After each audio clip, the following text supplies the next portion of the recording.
చాలా మంది అడుగుతారు, ఆత్మ వరముల్లో ఒక వరము విశ్వాసం అయితే, విశ్వాసం లేకపోతే మనం ఎవరైనా రక్షించబడటానికే లేదు కదా, అసలు ఆత్మ వరం లేకపోతే నేను రక్షించబడలేనా అని ఒక సోదరుడు అడిగాడు. It's not like that. ఒక వ్యక్తి తనంతట తను విశ్వసించి, యేసు దేవుడని విశ్వసించి, నా స్థానంలో మరణించాడని విశ్వసించి, నా పాప శిక్ష భరించాడని, నన్ను నిత్య జీవ వారసునిగా చేస్తున్నాడని నమ్ముతూ, ఆయన రక్తంలో కడగబడిన నేను జీవ గ్రంథంలో నా పేరు రాయబడతానని విశ్వసించాలనేది దేవుని వాక్యం తెలియజేస్తుంది.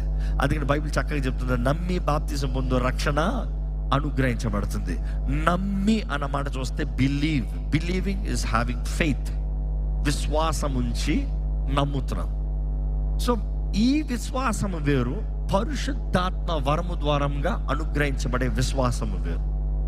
ఏంటి ఈ విశ్వాసం ఏంటనేటప్పుడు గ్రీక్లో మాట చూస్తే, it is not referring regular faith అనే వర్డ్ కాకుండా, ఆ వర్డ్ మీనింగ్ చూసినప్పుడు ఇంక్రీస్డ్ ఫెయిత్. ఇంక్రీస్డ్ ఫెయిత్, అధికమైన విశ్వాసము. అధికమైన విశ్వాసం అన్నప్పుడు చెప్పాలంటే, నీ దగ్గర బలూన్ ఉంది, బలూన్ మామూలుగా పెట్టుకుంటాం ఒకటి, బలూన్లో ఫుల్గా గాలి కొడతాం ఇంకోటి. బలూన్లో గాలి పెట్టి కొట్టినప్పుడు ఏమవుతుంది, పెద్దదవుతుంది. గాలి కొట్టినప్పుడు చప్పగా ఉంటుంది. దేవుడు అంటాడు, నీ దగ్గర బలూన్ ఉంటే నేను గాలి కొడతా. దట్ ఈస్ ద మీనింగ్ వస్తుంది.